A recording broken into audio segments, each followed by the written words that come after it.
Excellencies, ladies and gentlemen, bonjour et bienvenue au Palais des Nations. I'm here with you today via video because I did not want to miss the opening of this very important 23rd session of the UN International Meeting on Mine Action National Directors and United Nations Advisors. Regretfully, the demands of the United Nations did not make it possible for me to join you in person. This important and unique annual meeting takes place at an important juncture. The 75th anniversary of the United Nations will soon be celebrated worldwide in the context of great progress achieved for humanity, the people, and also for safer land and seas, the environment, our planet.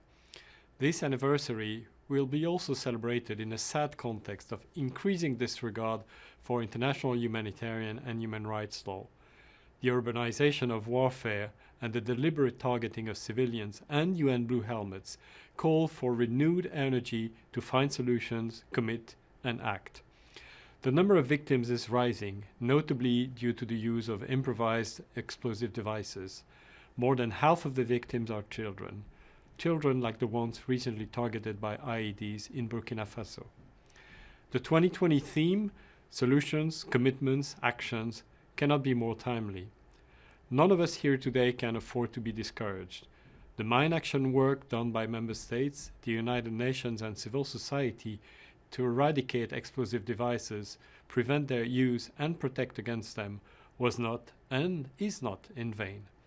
The rally last December in Oslo of all stakeholders to operationalize further the Anti-Personnel Mine-Bind Convention in the next 5 years shows that a lot of energy is still there. Prioritization and adequate funding of mine action across the peace, security, humanitarian and development pillars must follow the rhetoric. We, the peoples, must remain at the core of every mine action, sustainable and effective decision, plan and program. It is critical.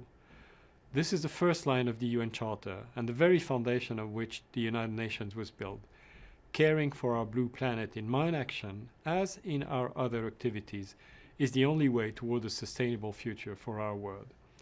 This week, as chair of the United Nations Interagency Coordination Group on Mine Action, I am proud to see that this 23rd meeting beats again the record of participation and that affected countries and communities' representation and participation keep increasing. In conclusion, I want to pay tribute to all of you and all of those who could not make it today for carrying this noble torch higher and louder. I also want to recognize the amazing UN team in Mine Action, without whom no progress would be possible. Lastly, I want to make a special mention of the coordinator of Mine Action, UNMAS, the United Nations Mine Action Service, for the tremendous humanitarian work they carry out worldwide under the leadership of their director. I wish you a productive meeting.